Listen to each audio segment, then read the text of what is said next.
les plus beaux films, les plus extraordinaires sont ceux qu'on ne verra pas. Donc on peut toujours fantasmer dessus. Mais les films qui existent, avec tous les défauts qu'ils ont, ils ont quand même cette qualité majeure qui est d'exister. Et en général, il y a une raison, ça c'est qu'on s'est accroché, on s'est obstiné, parce que enfin, chacun des films a failli ne pas se faire.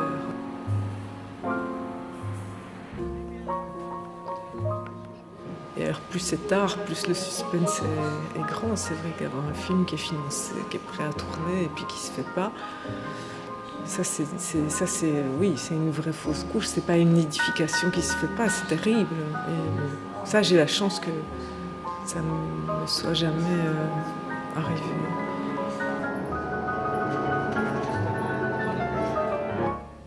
Mais quand j'ai filmé Le rêve de Gabriel, je savais que je ne faisais pas un film sur la Patagonie, que la sensation qu'on a dans le paysage de Patagonie, on ne la retrouvera jamais en 2 dimensions. Et donc, forcément, ça devenait un peu une image de rêve, une image mentale. La Patagonie n'est pas qu'un lieu imaginaire. C'est aussi une région, bel et bien située sous nos pieds d'Européens, de l'autre côté du globe terrestre, à cheval sur l'extrême sud du Chili et de l'Argentine, assez proche du pôle sud. On y trouve des moutons qui ont dû, eux, nous trouver un air de gens bizarres. Bon, cela dit, on ne va pas dans les rêves des autres, mais avec le cinéma, on peut avoir l'illusion que peut-être on pourrait y aller, ou que si on y allait, si on pouvait y aller, peut-être ça ressemblerait à ça. J'ai dû m'asseoir ici quelque part pour faire mes traductions hebdomadaires de ces histoires de dieux gréco-romains, enfin romains là pour lui. Et cela dit, traduire du latin, c'était très ennuyeux à faire. Et donc, j'ai surtout passé du temps à rêver à autre chose qu'à mes études, ou enfin à me laisser. C'était des rêveries, quoi. En fait, c'est un côté que ça partage avec une salle de cinéma, parce qu'il y a plein de gens, enfin, il y a d'autres gens qu'on ne connaît pas, qui se taisent. Alors eux, je ne sais pas à quoi ils rêvent, mais j'ai toujours trouvé que c'était un endroit, finalement, pas pour lire ni pour étudier, mais pour se laisser... Enfin, qu'on a des rêveries intéressantes ici. Non seulement, là, il y a un avant-plan magnifique avec monsieur qui dort la sieste, mais en plus, il y a de la lumière au fond. Et donc, on a une perspective sur un ailleurs. Ce qui est en fait, ici, l'objet recherché. On y trouve aussi, dans sa partie chilienne, des forêts vierges, froides, humides et escarpées, beaucoup de choses à faire, et très peu de monde pour les faire. Ici, j'ai réappris des choses simples et jamais sues. Regarder un robinet avec respect, honorer le miracle de l'électricité, sentir la puissance divine. Par ailleurs, ce qui est frappant quand on va en Patagonie, c'est à quel point nous, on est petits. C'est d'une immensité, et il y a la force des éléments, enfin il y a la grandeur quoi, du ciel. Et alors ce qui se passe, c'est dans ces forêts brûlées par l'homme, hein, parce que c'est pour dégager, c'est tellement inextricable qu'ils les ont brûlés pour arriver à dégager des prés, puis ces incendies sont incontrôlables une fois qu'ils sont déclenchés. Et il n'y a pas d'oiseaux.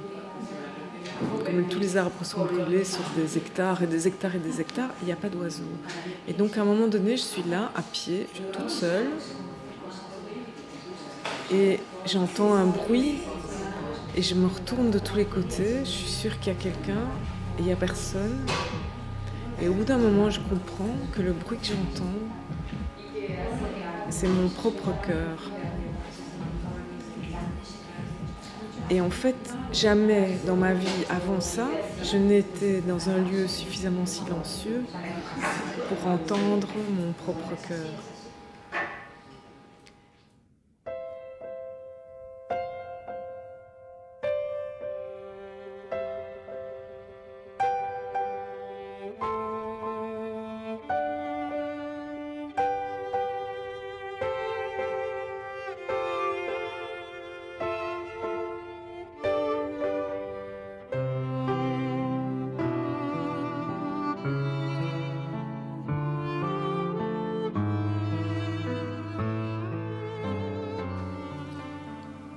Disons, j'ai commencé à m'intéresser à l'hôpital Saint-Pierre au début de l'aventure de ce qui allait devenir Sur la pointe du cœur. Pas du tout en pensant à la naissance et la mort, j'y ai commencé en cherchant dans quel endroit je pourrais explorer la métaphore de est-ce qu'on peut traverser les murs ?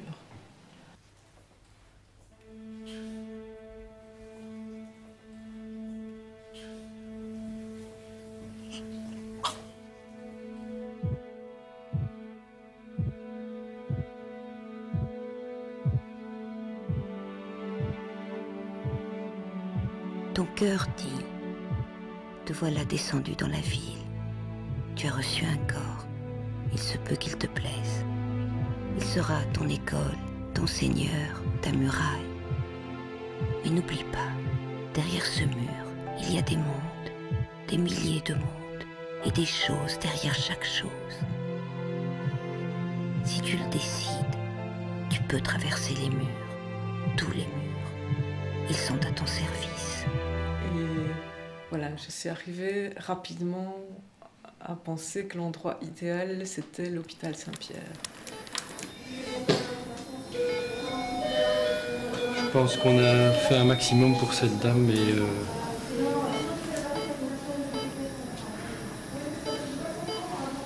Pour toutes sortes de raisons.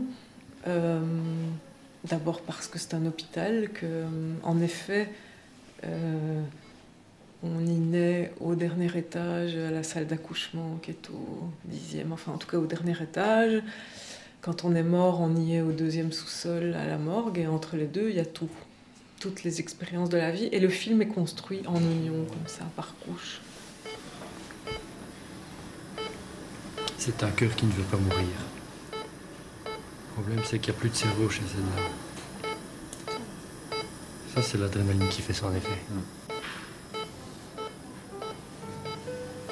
Il y a un petit pouls, tranquille.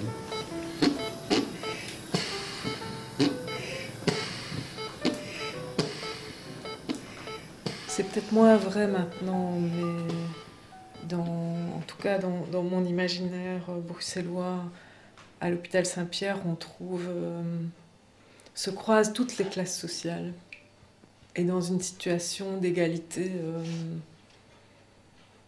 très très grande. Parce que voilà, on y est accueillis plus ou moins de la même façon, enfin, sans idéaliser, on y est quand même accueillis le plus possible de la même façon, qui qu'on soit. Bonjour, je m'appelle Gorge, je viens d'Arménie, j'habite à Bruxelles. J'ai ici les 1 mois. Je viens ici parce que Belgique c'est très joli et j'aime les mannequins Peace. Qu'est-ce qui t'a tout à coup accroché sur Mannequin Peace? Mais Bruxelles, en fait, Mannequin Peace est arrivé tard dans l'affaire. Et il fallait un être vivant pour humaniser toute cette pierre. Parce que c'est parti comme un film sur la Grand Place. Mais la pierre, ça m'ennuie rapidement. Donc il fallait un être vivant qui avait vu tout ça, qui connaissait tout ça.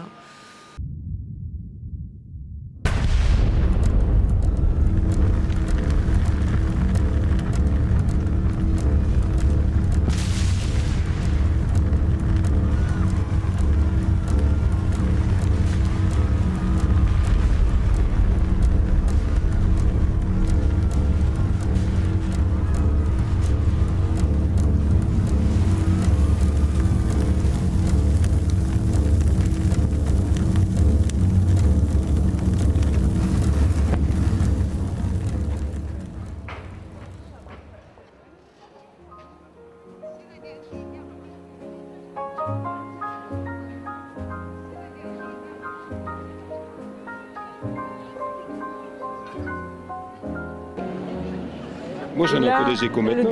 le DVD de la version courte se vend bien, circule bien. Et si tout va bien, on va faire un coffret avec les 3 premiers, dont la version longue avec la pluie. Enfin, c'est la version que vous avez vue. C'est ça, oui. Les 3 films dans un coffret avec le scénario. Normalement, on devrait le faire à la fin de cette année. Mais là, vous n'intervenez plus, vous. Ah si, j'ai plein de boulot. C'est vrai? L'édition, vérifier les sous-titres, les mises en page. C'est vous qui faites tout ça? Oui. Bah oui, ça se Ah, fait moi, pas tout je seul. croyais que votre rôle se limitait à la création. Bah non. Ah bah non, il faut aussi faire la vaisselle et Oui, les photocopies. Et servir le café. Merci. Aujourd'hui, la difficulté, c'est plus de faire le film. La difficulté, c'est de trouver un écran pour le montrer. Arriver à avoir une visibilité dans cette forêt où tout le monde se croit cinéaste. Et peut-être certains le sont. Mais voilà, chacun aujourd'hui ou presque peut faire un film avec son téléphone, mais où est-ce qu'on va voir ce film? Est-ce qu'on veut voir ce film? Maintenant, j'aurais envie de faire des expériences, de faire des trucs. Alors peut-être il faut que je fasse juste avec moins de moyens, ça prend moins de temps. Mais voilà, d'essayer des choses de façon plus ludique, plus légère, avec oui, juste comme ça, par expérience, pour voir ce que ça donne. J'aimerais bien, ça serait un défi pour moi d'arriver à faire un film sans voix off, voir ce que ça donne si je fais dans l'autre sens. Si je construis d'abord l'image et que j'essaie de me passer du son autant que possible. Je connais très mal le cinéma muet et j'ai beaucoup plus vu Disons, moi je trouve que la parole c'est un des outils, quand c'est bien utilisé, c'est un des outils de la palette du cinéma. Cela dit, ce que je connais du cinéma muet, j'adore. C'est pas seulement la parole, c'est aussi, je pense que c'est le son qui donne la dimension du temps au cinéma. Et donc, je vais pas dire que pour moi le cinéma commence au cinéma sonore, mais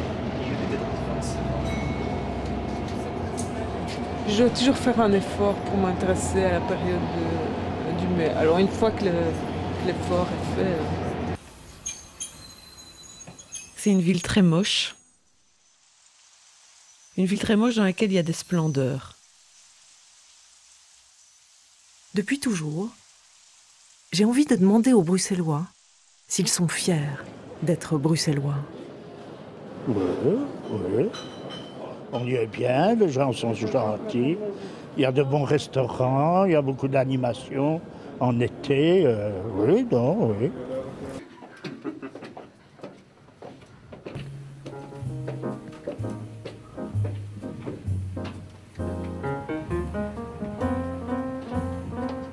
Très belle lumière aujourd'hui.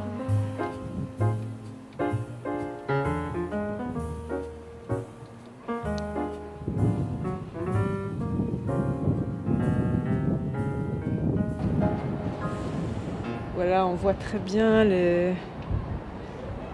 la beauté très baudelairienne de Bruxelles.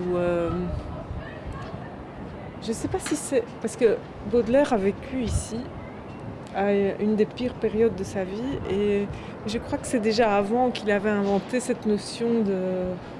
Le lait qui est tellement laid que ça devient beau. Donc, le beau du lait, quoi. Et...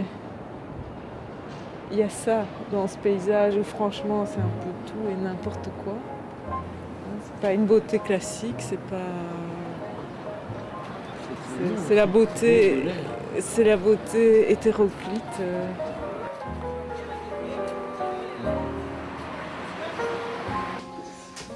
Alors, le chic du chic, c'est de sortir, et ça j'y arrive presque jamais, c'est de sortir avec un livre. Le livre que j'aurais envie de lire à ce moment, que je lirai. Parce que ce qui est dramatique, c'est que sinon, j'achète plein de livres, je les empile. puis je les lirai pas tout de suite parce que j'en achète beaucoup plus que je n'ai le temps d'en lire. En fait, avant, rien n'était trié quand j'ai commencé à venir. Et donc ici, c'est le plaisir pour moi de trouver sans avoir cherché. Ah voilà, par exemple celui-là je ne le cherchais pas, mais je suis contente de le trouver. Donc je m'étais dit je sortirai sans rien et inévitablement je vais être obligée de l'acheter maintenant que je l'ai trouvé.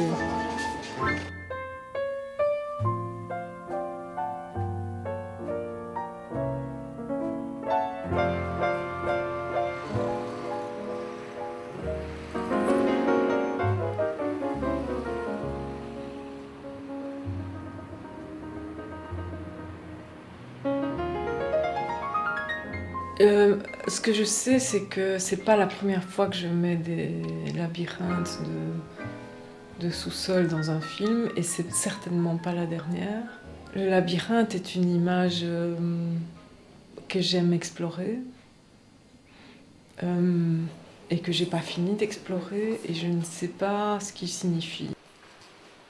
Je crois qu'on est parti du mauvais côté. Je sais intellectuellement un tas de choses qui peuvent signifier, j'ai lu un tas de bouquins là-dessus, mais ça n'a pas rien à voir, mais je pense que de film en film, je vais continuer à marcher dans les labyrinthes jusqu'à ce que le temps qu'il faudra. On est dans un cul-de-sac, donc je ne sais pas comment on fait ça. Ces labyrinthes, en tout cas, peuvent mener à différents endroits de cinéma. Et ça, je pense que, à mon avis, le cinéma fonctionne comme ça. Si on sait tout au départ, on n'y va pas.